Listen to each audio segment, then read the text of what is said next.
É muito grande retornar aqui, né? Vocês sabem que essa igreja ela está no coração lá de Tremembé. O pastor Neto falou ontem, né? O pastor Carlos, mas a gente gosta sempre de lembrar. Parece que foi ontem, 2020, que a gente esteve por aqui, né? Os irmãos estão há mais tempo aí, vão lembrar disso. E o pastor Adalberto, nós estudamos juntos no seminário 4 anos. Teve que me aguentar durante 4 anos, né, Adalberto? Vai ser um tempo muito bom. Tivemos a privilégio também de poder servir aos irmãos aqui em 2020, quando o pastor Adalberto nos deixou, mas graças a Deus trabalhou e tem dado frutos aqui, graças a Deus. Então, eu quero dizer primeiro que é um privilégio muito grande, tá bom? Eu quero orar com você também, para que o Senhor nos abençoe e nos guie na exposição da sua palavra. Vamos orar? Pai querido, nós te agradecemos pela sua bondade e misericórdia, que mais uma vez o Senhor derramou sobre nós, nos permitindo agora ler a sua palavra, nos permitindo agora refletir sobre a sua palavra. E o nosso pedido é que o Senhor fale ao coração da sua igreja, Pai. Me usa, apesar das minhas limitações, e fala ao teu povo, Pai. Ensina, conforta, confronta, quebranta, mas também, Pai, da esperança, da felicidade, da firmeza de propósito no Senhor, Pai. Que possamos sair daqui muito mais firmes, muito mais convictos, amando e impressionados com o Senhor ainda mais do que entramos. Em nome de Jesus que nós oramos. Amém. Amém. Eu quase esqueci de apresentar minha esposa e meus amigos aí, meus irmãos lá de Tremembé. Então minha esposa pode ficar de pé, a moça mais linda aqui do salão, com todo respeito aqui com todos. E ela está acompanhada do Raul. Vocês não estão vendo ainda, né? Mas ele está aí. Já já, se Deus quiser, estará conosco. Obrigado, amor. E meus irmãos queridos lá de Tremembé também, ó, naquele banco de trás. Podem ficar em pé, por gentileza, irmãos? Aí, todo mundo passa vergonha, né? Não só a Alice, né? Obrigado. Obrigado, viu, gente? Obrigado por terem vindo e estarem comemorando conosco, né?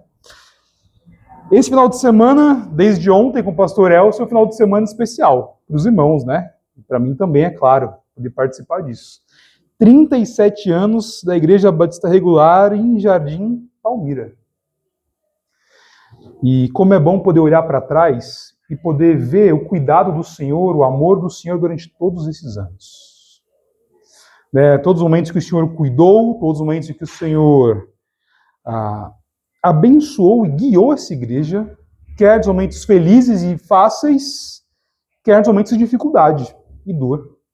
Já que o Senhor, Ele molda o nosso coração em todas as situações, especialmente nas difíceis, parece, né? E como é bom poder comemorar mais um ano e agradecer a Deus por isso. O interessante é que o aniversário, fazer aniversário, é sempre uma oportunidade muito boa. Não sei se você gosta de fazer aniversário, né? Mas eu gosto muito de fazer aniversário, né? Alguns irmãos e irmãs eu acho que não gostam muito, né? Eu desconfio, assim, porque acaba tendo que ficar mais velho, não tem jeito, né? Mas fazer aniversário é muito bom, porque você pode olhar para trás e não só agradecer o que Deus fez por você, mas te dá também a possibilidade de olhar para o futuro. E poder pensar ainda onde você quer chegar, quais objetivos você tem para conquistar, o que você precisa fazer para chegar lá. Então, o aniversário é sempre uma oportunidade de agradecer, meu irmão, mas uma oportunidade também de refletir, de pensar. O que a gente quer para o nosso futuro? Quais os sonhos a gente ainda tem para frente? E é sobre isso que a gente vai falar aqui hoje. Quais os sonhos que vocês têm como comunidade? Já pensaram nisso? Que igreja vocês querem ser daqui 5 anos, daqui 15 anos, daqui 37 anos? Quais objetivos vocês têm para atingir ainda como igreja? Qual sucesso vocês querem atingir ainda como igreja? Ou talvez uma pergunta antes, né? O que é sucesso? O que é o sucesso de uma igreja? Ou como ser bem-sucedido aos olhos do Senhor? Eu sei que normalmente quando a gente fala de sucesso, né, o que vem na nossa mente é recurso financeiro, pessoas, pregadores famosos, é uma estrutura muito grande. E não tem nada de ruim nisso, pelo contrário, é algo muito positivo. Mas a gente não pode resumir sucesso, especialmente da perspectiva bíblica, a essas coisas. Por isso, o que a gente quer abordar aqui essa noite é justamente como ser uma igreja de sucesso. Como é que a gente pode ser uma igreja de sucesso do ponto de vista do Senhor? E para isso eu quero usar o texto de Filipenses 2, e eu quero reler com os irmãos. Filipenses 2, versículos de 12 até o 18. Diz assim o texto: Assim, meus amados, como sempre vocês obedeceram, não apenas na minha presença, porém muito mais na minha ausência, ponham em ação a salvação de vocês com temor e tremor. Pois é Deus quem efetua em vocês tanto querer quanto realizar, de acordo com a boa vontade dele. Façam tudo sem queixas nem discussões, para que venham a se tornar puros e irrepreensíveis, filhos de Deus inculpáveis no meio de uma geração corrompida e depravada, na qual vocês brilham como astros no universo, retendo firmemente a palavra da vida. Assim, no dia de Cristo, eu me orgulharei de não ter corrido nem me esforçado inutilmente.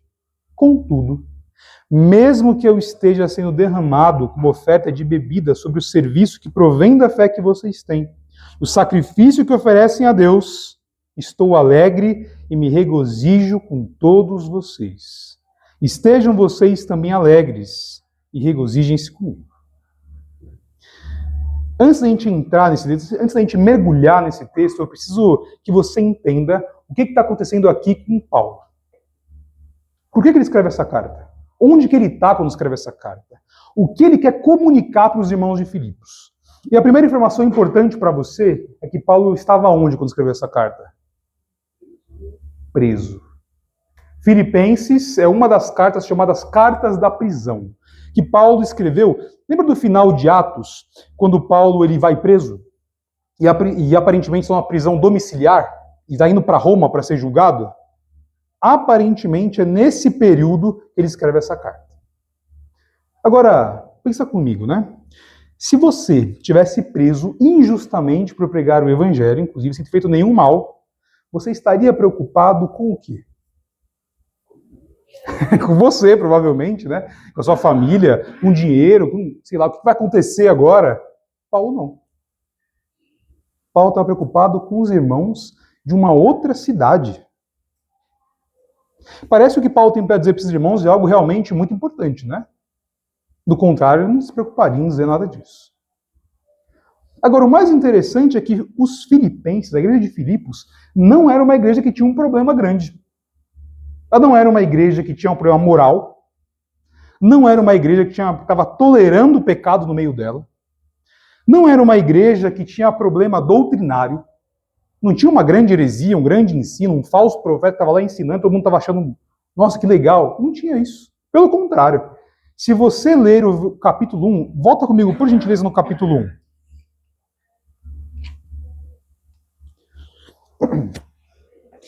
Eu quero ler capítulo 1, de 3 até o 8 com você.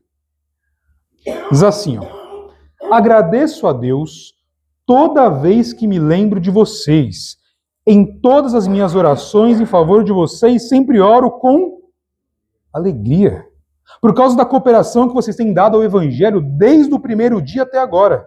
Estou convencido de que aquele que começou a boa obra em vocês vai completá-la até o dia de Cristo Jesus.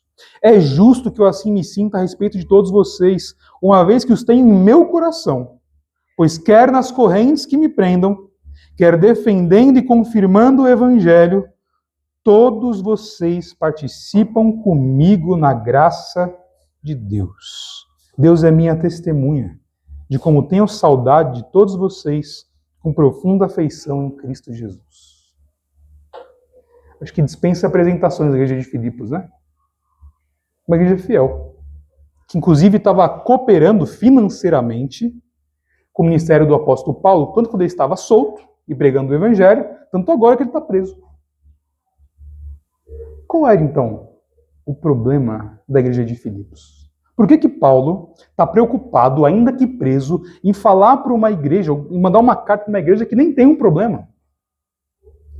Ou será que o problema dessa igreja não é bem aquilo que a gente acha que é o problema, né? Aparentemente, meus irmãos, a igreja de Filipos, apesar de fato não ter um problema moral, não ter um problema doutrinário, não ter nada que estava assim muito evidente, ela estava correndo um risco muito grande em relação à sua unidade. Esse era o risco, ou o grande risco da igreja de Filipos. Problemas, conflitos, questões, estavam acontecendo reclamações entre os membros da igreja e contra a liderança. E apesar da nossa sociedade, isso não é lá um grande problema, né? Na nossa visão. Mas para o apóstolo Paulo, é. E é porque esse tipo de problemas que afetam a unidade da igreja, elas atacam o coração da igreja, que é a sua unidade, que é dada pelo próprio Espírito e que foi conquistada pelo Senhor Jesus na cruz.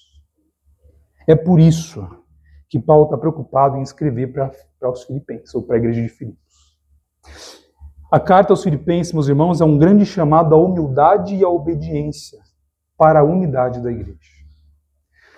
Toda a carta dos Filipenses vai ter como ponto mais alto humildade, unidade, obediência.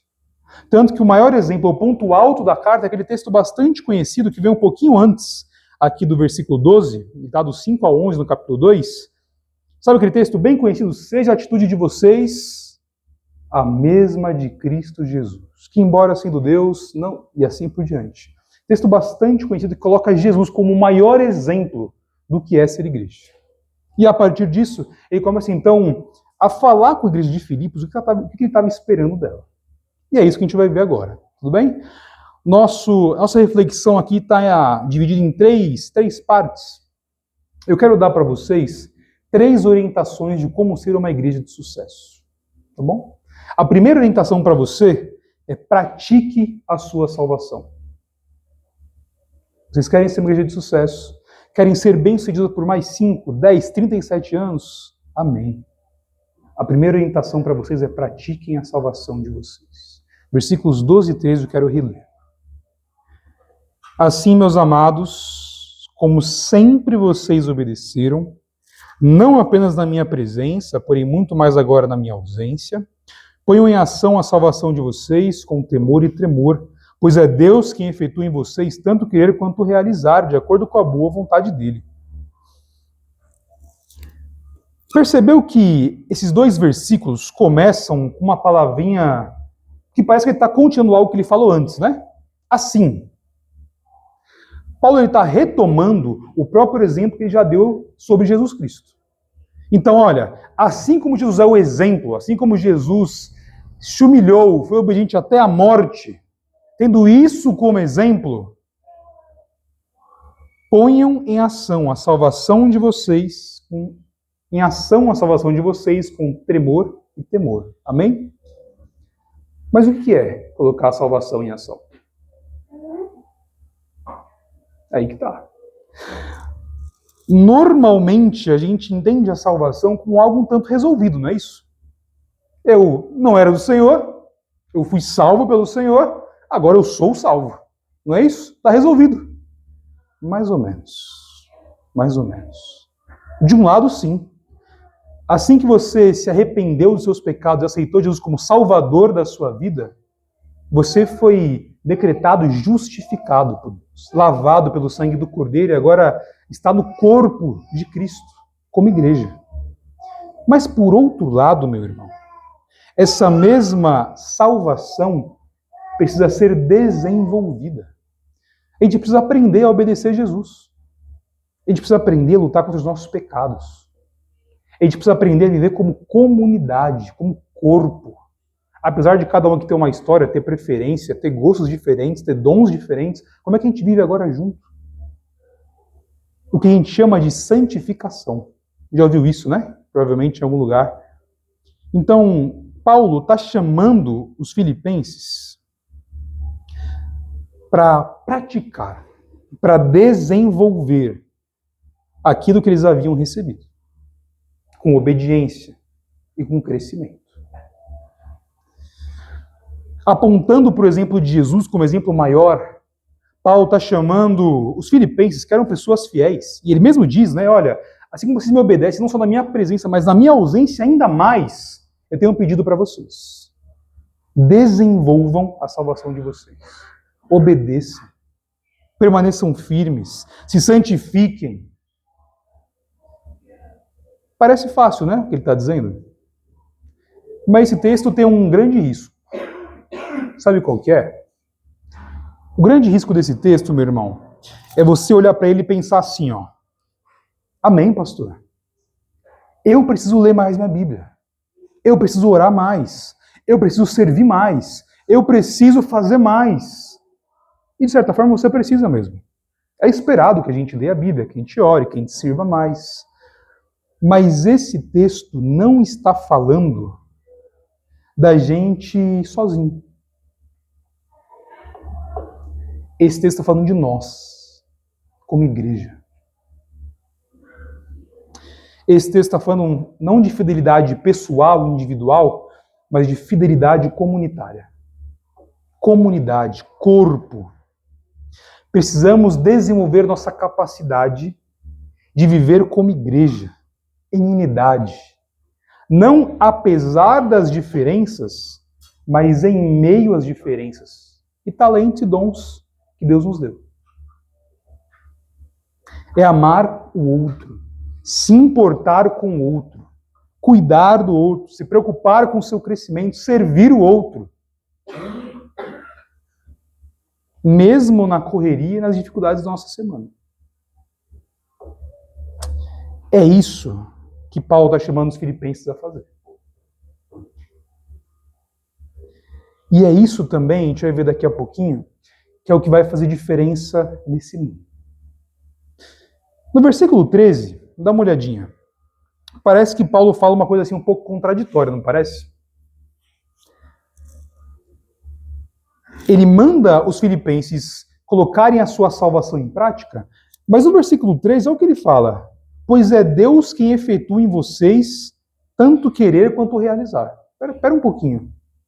É você que coloca em prática ou é Deus que opera em você o querer e o realizar? E é uma aparente contradição de propósito, tá? Paulo não estava confuso quando escreveu isso, não. A questão é como é que a gente entende isso? Muito simples. Nós temos a responsabilidade de desenvolver aquilo que Deus nos deu, que é a nossa salvação. Que é a nossa vida em corpo, como família, fidelidade individual, mas também da igreja do Senhor. E esse desenvolvimento, primeiro, só é possível por causa do Senhor. Nós precisamos fazer para louvar o Senhor. É 100% dependência de Deus. Até porque, meu irmão, não sei você, não conheço todo mundo aqui, né? Mas conhecendo só o meu coração, eu sei que isso não vai ser possível. Só pela minha capacidade. Nós precisamos do Senhor para desenvolver essa vida em comunidade. E a atitude do nosso coração para que isso aconteça precisa ser de orgulho, não é? De arrogância, de... Não. Precisa ser de humildade. Não há nada na igreja de Cristo. Não há a sua salvação, não há a minha salvação, não há nenhuma fidelidade que a gente tenha que não seja mérito do Senhor. O orgulho, meus irmãos, é inimigo da unidade. E nós não temos mérito nenhum na obra de Jesus Cristo. Tudo que nós temos é um presente. E agora a responsabilidade de desenvolver esse presente que recebemos. Paulo está chamando os irmãos em Filipos a uma fidelidade e obediência comunitária. Não basta um estar bem. É preciso que o corpo esteja bem. Vocês sabem, o pastor Adalberto falou, e eu também já falei, né, que a gente estudou junto 4 anos, né? E foi um período muito bom, graças a Deus. É sempre bom ter um amigo nos momentos difíceis, né? E o seminário, ele testa nosso coração, né, Adalberto? E por a gente ter estudado juntos muitos anos, né, 4 anos, a gente conversava bastante nessa época de seminário. A gente assistia lá junto, falava dos professores, falava da matéria, falava sobre a vida, falava sobre igreja no futuro, né? E... Inclusive desse momento, né? Nem imaginava que seria nosso pastor da minha igreja falar, João, não vou te convidar não para pregar lá, né? Me ameaçava ainda. Era legal essa dinâmica, né? Mas eu lembro de uma situação em específico, né? Pecados do pastor, né, gente? O pastor também peca, viu? Já vou avisando. Mas se for eu, então, piorou. Eu lembro de uma dessas conversas que a gente teve sobre a vida, sobre o ministério, e de algo que eu disse a ele. Eu não sei se eu estava meio chateado com alguma coisa.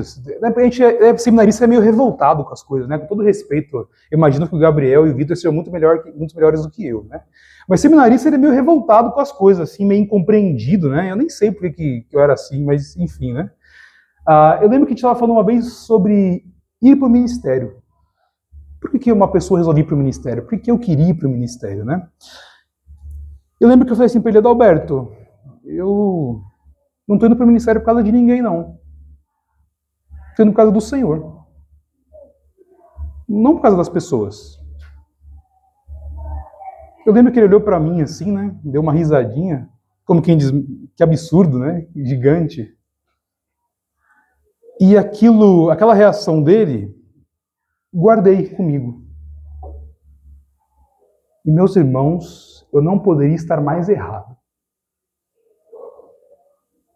Eu não poderia estar mais errado.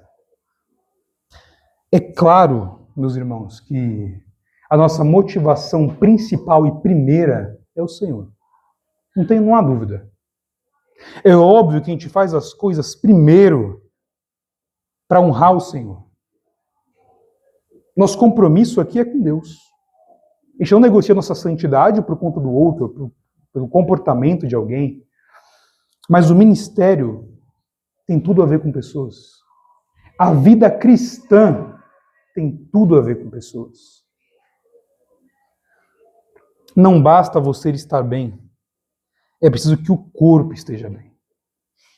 Mas é impressionante como a gente esquece disso às vezes, não é? A gente quase que pensa como eu pensei naquele momento, né? Então eu vou ler minha Bíblia, eu vou domingo para o culto, eu oro de vez em quando, às vezes eu sirvo no ministério aqui, outro ali. Tá tudo bem, tá bom, não é isso? Não, não está bom. A gente foi criado para muito mais do que isso. É claro que as coisas são fundamentais, é claro que são abençoadoras, é claro que há a bênção de Deus nelas. Mas a gente foi criado para muito mais. A gente foi criado para viver em verdadeira unidade, crescendo nos frutos do Espírito no outro, crescendo em intimidade, testemunhando o Evangelho como corpo, aprendendo com a história de cada um aqui. Percebe? Percebe como, às vezes, essa medida que a gente tem de vir, venho para o culto, ela é muito pouco. Porque a gente foi chamado para viver como igreja. Você tem praticado a sua salvação, meu irmão? Quando foi a última vez que você orou por um dos seus irmãos? Quando foi a última vez que você encorajou alguém? Você tem o hábito, de repente, de chegar um pouquinho antes para conversar e, de repente, sair um pouquinho depois, né? Às vezes, nesses momentos que a gente vai conhecer. Você se interessa por conhecer o que está acontecendo na vida do outro irmão? Ou, de repente, não é? Eu já não fico justamente para isso, né? Vai que me conta um problema, vou ter que resolver, aí dá trabalho, dá trabalho. Não vou enganar você, não. Mas foi para isso que o Senhor nos chamou. E mais, a gente crente, a gente é um pouco engraçado, né? Mas a gente reclama que Deus não fala com a gente. Já teve esse tipo de reclamação alguma vez? Parece que eu oro, parece que eu leio a Bíblia, parece que eu vou na igreja, mas parece que o Senhor não fala comigo. Já sentiu isso alguma vez? Eu confesso que eu já. Mas e se Deus está querendo falar com você justamente através de algum irmão e você foi embora mais cedo? Percebe? E se Deus quer usar você e Ele quer para abençoar a sua igreja e você perdeu essa oportunidade? Percebe, meu irmão? A gente às vezes Reclama, mas acaba não aproveitando das bênçãos que o Senhor nos dá. Então eu quero deixar um desafio para você. Para você ainda esta noite ou até essa semana, pelo menos. Que você procure alguém e encoraje alguém. Sirva alguém. Demonstre cuidado. Pratique a sua salvação. Desafio para essa semana. Lição de casa depois do culto, hein? Lembre disso. A segunda orientação que Paulo dá para a gente, além de botar em prática a sua salvação, é vivam de forma irrepreensível. Vocês querem ser uma igreja de sucesso, meus irmãos? Vocês querem ter mais 30, mais 50, mais 100, mais 300 anos de sucesso como igreja? Pratiquem a sua salvação e vivam de forma irrepreensível. Versículos 14 a 16, dá uma olhadinha. Façam tudo sem queixas nem discussões, para que venham a tornar-se puros e irrepreensíveis, filhos de Deus inculpáveis no meio de uma geração corrompida e depravada, na qual vocês brilham como estrelas no universo, retendo firmemente a palavra da vida. Assim, no dia de Cristo, eu me orgulharei de não ter corrido nem me esforçado inutilmente. Versículos 12 e 13, você percebeu que Paulo ele dá uma orientação muito clara para os filipenses, né? Pratiquem a salvação, coloquem em prática a salvação de vocês. Ele dá basicamente o quê? A ordem. Nos versículos 14 a 16, ele dá o como. Como é que os filipenses, de maneira prática, podem colocar a salvação deles em ação? Como é que eles vivem esse princípio? Em primeiro lugar, Paulo é bem direto, né? Façam tudo sem queixas nem discussões. Sabe o que isso significa, meu irmão? Adivinha aí. Façam tudo sem queixas nem discussões. Eu sei que às vezes a gente romantiza um pouco a reclamação, né? É bom reclamar, né? A delícia reclamar. Eu até falo para as pessoas, eu não vou nem começar a falar mal, senão eu me empolgo, viu? Eu não vou nem começar. Não é bom? É quase libertador, não é? Não, não é. Isso é um engano do nosso coração. Enganoso. Tudo que ataca a unidade da igreja, meu irmão, tudo que fere o corpo de Cristo, não pode ser bom. Mas o nosso coração quer enganar a gente. Eu sei que é enganar o meu também. Meu coração quer me enganar também, aliás. É mais uma vez aquele engano da serpente, sabe? Pode comer do fruto. Pode comer do fruto, não vai morrer não. Vocês conhecem o final dessa história, né? Do fruto? Pois é. É a mesma coisa. Aliás, você lembra de um povo que sofreu bastante por conta da murmuração? Quem? Israel. Muito bem, meu querido. E parece que Paulo está com Israel na mente mesmo, né? Parece que Paulo está olhando para a situação da igreja, sabe que é uma igreja fiel, mas está vendo algumas movimentações assim de, sabe, de panelinha, de discussão, de reclamação contra a pastora, aquela... E falando, opa, conheço esse filme, hein? Conheço esse filme aí. Isso geralmente não acaba bem, não. Então ele está chamando a igreja, cuidado, gente, cuidado. Cuidado com essa reclamação de vocês aí, porque essa reclamação pode ser entendida para Deus como uma rebeldia contra Ele. E se isso acontecer, vocês vão sofrer.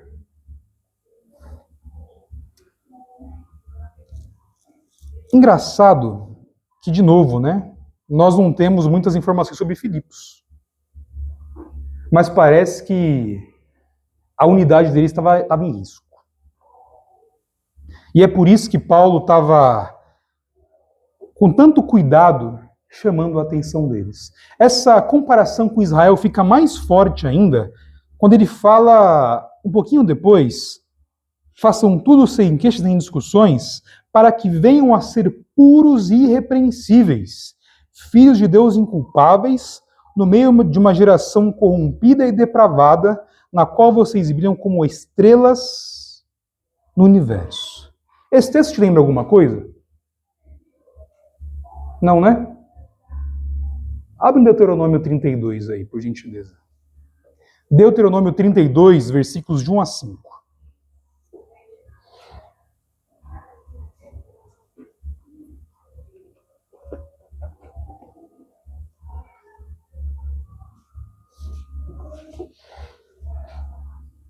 Deuteronômio 32, versículos de 1 a 5.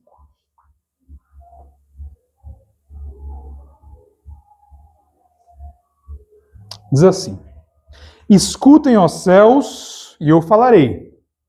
Ouço, ó terra, as palavras da minha boca. Que o meu ensino caia como chuva e as minhas palavras desçam como orvalho. Como chuva branda sobre o pasto novo, como garoa sobre tenras plantas. Proclamarei o nome do Senhor, louvem a grandeza do nosso Deus. Ele é a rocha, e as suas obras são perfeitas, e todos os seus caminhos são justos. É Deus fiel, que não comete erros. Justo e reto ele é. Seus filhos têm agido corruptamente para com ele, e não como os filhos. Que vergonha! São geração corrompida e depravada. Lembrou de alguma coisa? Versículo 5 te lembra alguma coisa? Pois é. Parece que Paulo está com esse texto em mente quando está falando com os filipenses.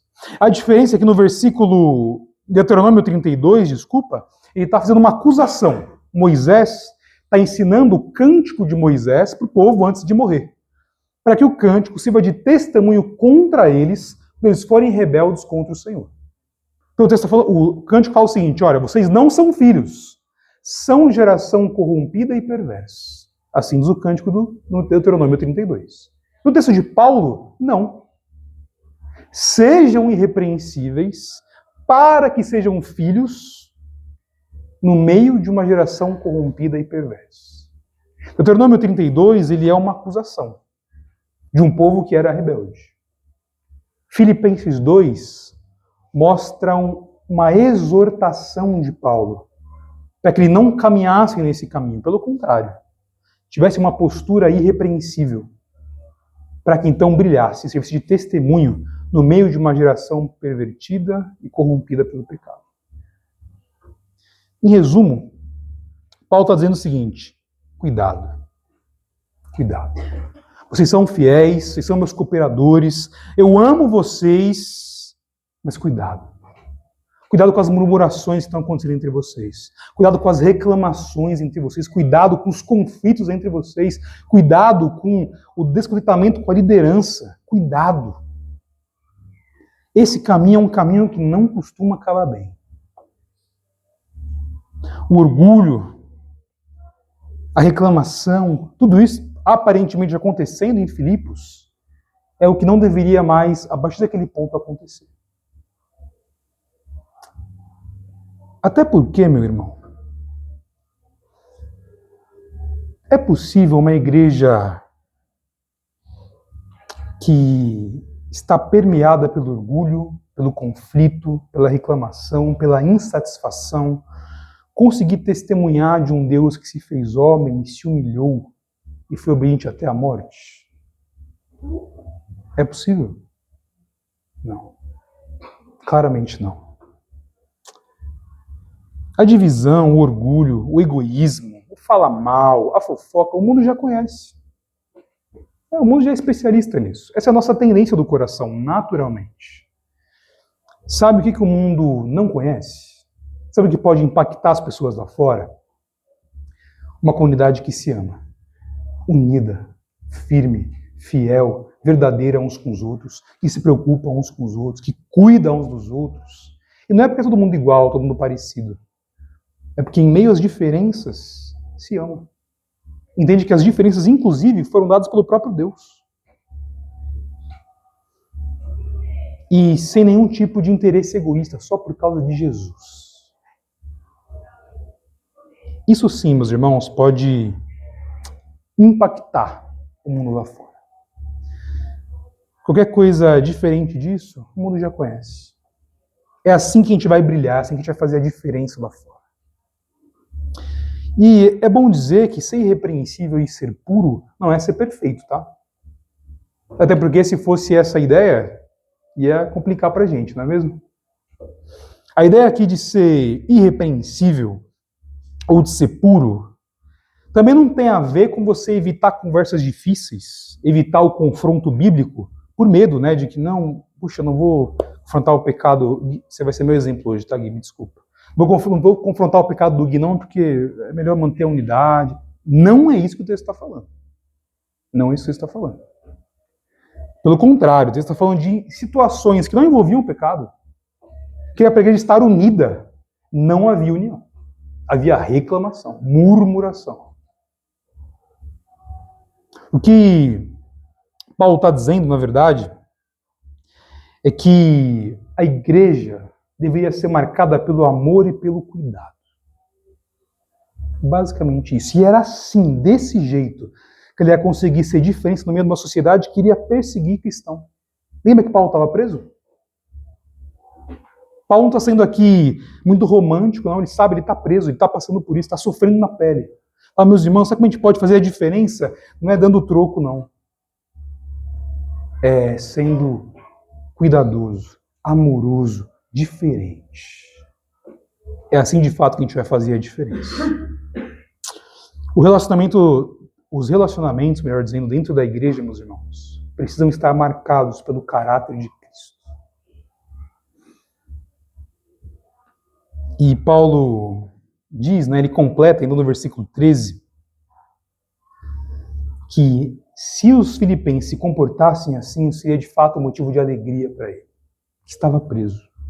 Porque ele saberia que todo o esforço, todo o sofrimento, todo o trabalho teria valido a pena. Não teria sido em vão. Eles continuariam firmes. Meus irmãos, a murmuração é a mancha na unidade da igreja. Sabe aquele domingo, assim, talvez hoje, que você tem aquela roupa branca, clara, aí vai comer aquela macarronada, assim, teve essa experiência já e mancha tudo, assim, e você demora para limpar, vai piorando a mancha, quando você vai ver, já é só pano de chão agora a camiseta. Já foi. Talvez aconteceu com você isso hoje, É isso. Isso é murmuração. Toda vez que você olhar sua camisa manchada, isso aí é murmuração. Coisas pequenas, pequenas manchinhas, pequenas coisas que não cuidadas, não tratadas, não colocadas uma devida atenção em seu lugar, vão se chamando de uma grande coisa que, por fim, vai ameaçar a própria igreja. Isso é a murmuração. E os conflitos começam assim, Poxa, irmão fulano passou por mim e nem me deu bom dia. Coisas pequenas realmente acontecem, Poxa, fiz negócio para a igreja lá, o pastor Alberto nem elogiou. Poxa, na época do pastor fulano que era bom.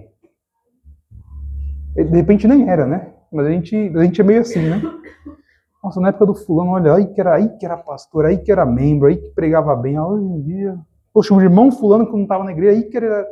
Percebe? E a gente vai se enganando com certo saudosismo, assim. Pequenas manchas, pequenos conflitos, pequenas reclamações. E assim a gente vai manchando o nosso testemunho como igreja. A gente vai apagando, se apagando, acabando com a nossa capacidade de brilhar aí fora.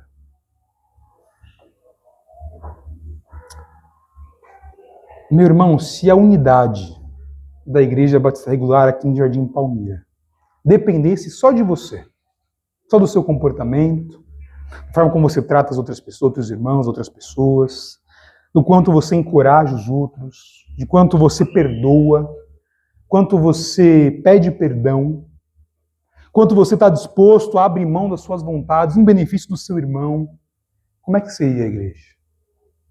Ela completaria 38 anos? Ela completaria 37? Como seria a igreja? Você é alguém de fato que se esforça pela unidade da igreja, que trabalha por isso? Ou você de repente é aquele murmurador, reclamador de carteirinha, Não sei se teve problema com isso, espero que não. Vou só usar o vaso de exemplo, tá bom? O vaso está aqui, espero que não tenha tido, Pelo amor de Deus. O vaso está aqui, você puxa esse vaso aí, só atrapalhando, quero andar aqui, não consigo. Beleza, aí daqui a pouco o vaso está ali. Mas ali também não dá, meu irmão? Ali ficou feio. Semana que vem tá lá. Não, mas lá era melhor onde estava. Volta para cá, mas aqui de novo. Sumiu o vaso. Ah, mas o vaso era tão bonito. Percebe como a gente é? O nosso coração, naturalmente, irmão, sem fazer esforço nenhum, ele vai caminhar para isso. porque ele é enganoso. A grande questão é que a gente precisa se esforçar pela unidade, pelo crescimento da igreja, pelo amor. São essas coisas, meus irmãos, que vão impactando e manchando o nosso testemunho como igreja. A gente está em ano de eleição, né? E eu não sei o que você pensa sobre isso, mas tem muitas pessoas que acham que a gente vai conseguir impactar o nosso país com o evangelho se a gente conseguir eleger muitos políticos cristãos. Bem comum esse pensamento hoje em dia. Há pessoas que acham também, se a gente conseguir, conseguir autoridades evangélicas, aí o Brasil vai ser de Cristo. Pessoalmente, eu acho que eleger políticos, ter autoridades cristãs, nunca vai ser tão eficiente, meu irmão, nunca vai ser uma estratégia tão boa quanto a gente viver com uma igreja unida, que se ama, que cuida um do outro, que perdoa, que não considera as ofensas pequenas, que insiste, que serve. Não tem nada que vai ser tão impactante quanto isso. Sem reclamação, sem divisão, sem falsidade. Imagina quantas pessoas podem ser impactadas nesse bairro com o testemunho dessa igreja. Ódio, competição, reclamação, picuinha, irmão, o mundo já conhece isso. É natural. Se tem relacionamento só aí fora, você sabe como é que é. É difícil achar um relacionamento verdadeiro lá fora. Mas agora, pessoas pecadores transformados pela graça e que se amam de fato sem nenhum interesse, puxa, isso é impactante.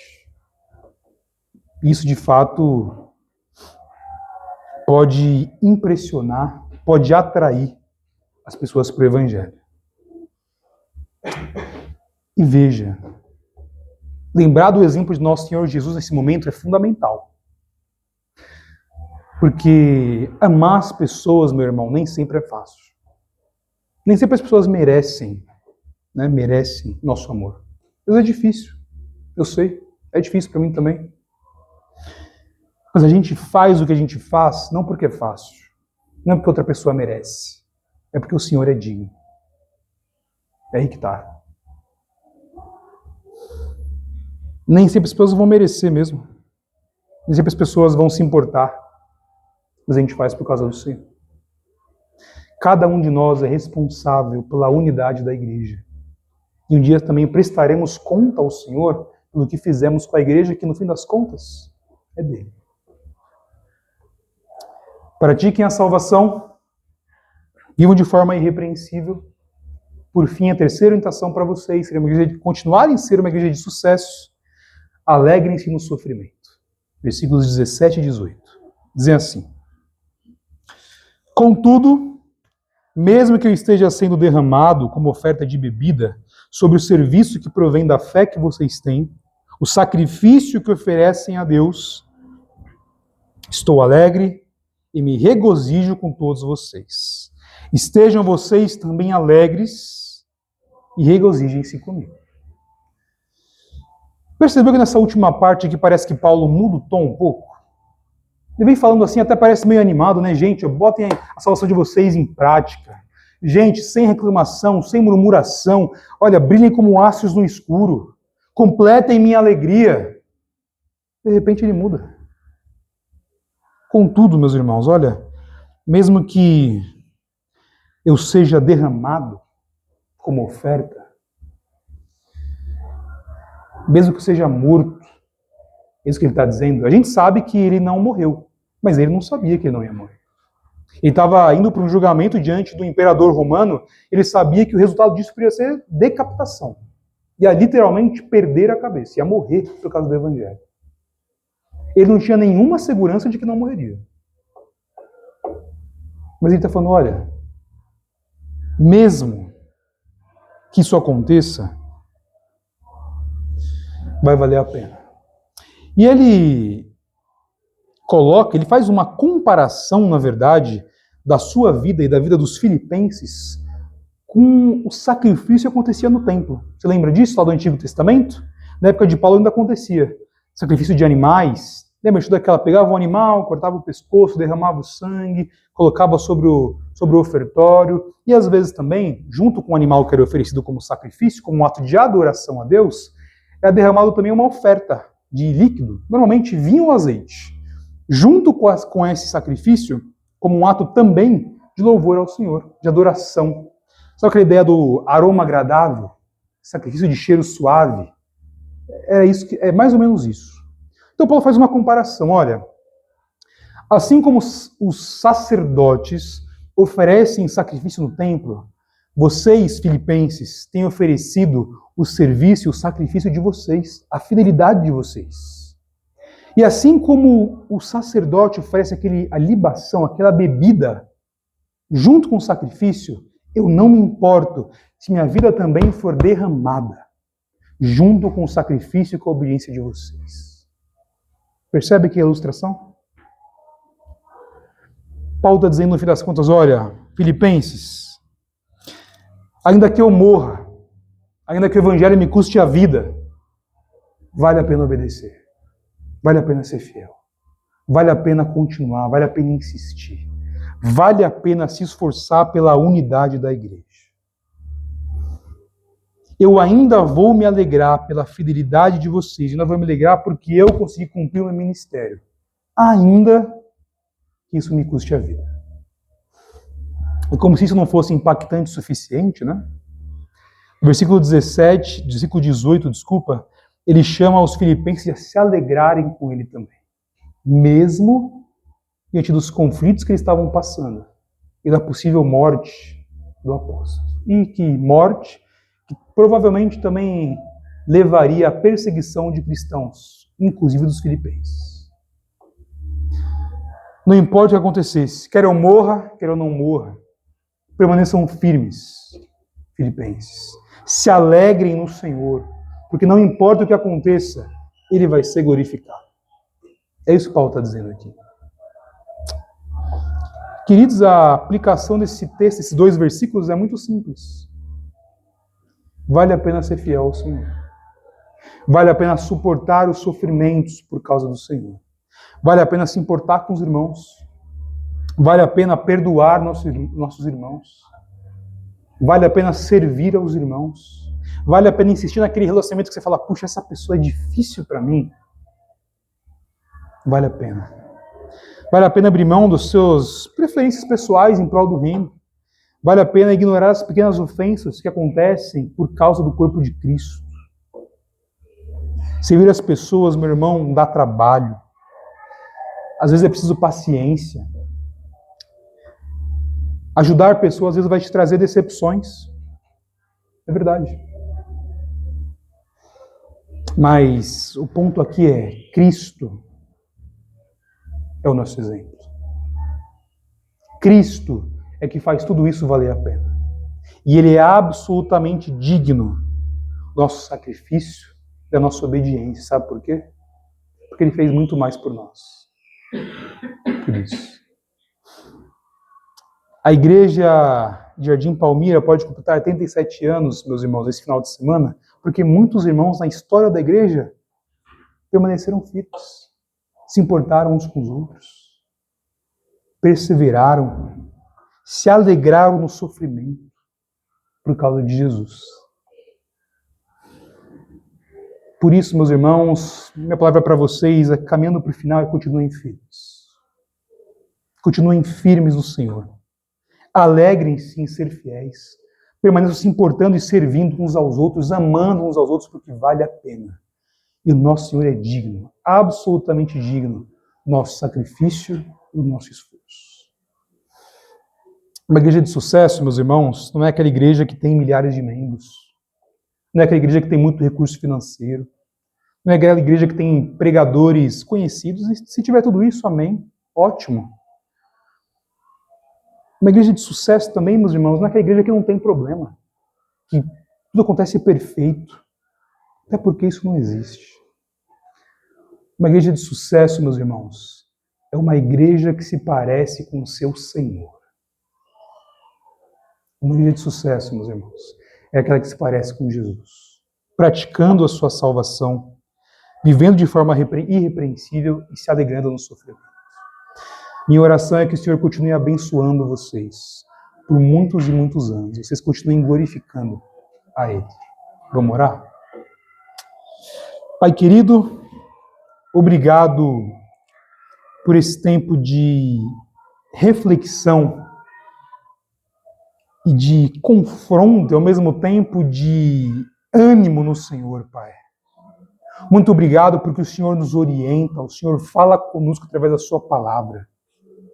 E o nosso desejo agora é que o Senhor faça de Jardim Palmira, continue fazendo de Jardim Palmira uma igreja bem-sucedida aos teus olhos, Pai.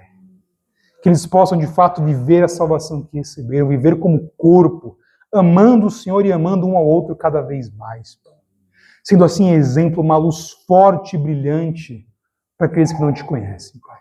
E que essa luz, à medida que ela brilha e brilha cada vez mais, possa também atrair mais e mais pessoas para te conhecerem, serem transformadas pelo Senhor. Pai, mas nós sabemos que nem tudo é fácil. Nós sabemos que muitas vezes a fidelidade exige sacrifício, exige dor, exige passar por dores. E, Pai, é claro que nós não queremos dificuldades, pedimos que o Senhor nos livre, claro disso, mas quando elas acontecerem, quando as dificuldades surgirem em nossas vidas, nos ajuda, Pai, a correr para o Senhor em independência e alegria, sabendo que o Senhor controla todas as coisas e que temos oportunidade de honrar ao Senhor, Pai. Muito obrigado pela vida dessa igreja. Pedimos que o Senhor continue abençoando ela e cada vida aqui. É em nome de Jesus que nós oramos. Amém. Amém. Obrigado, irmãos.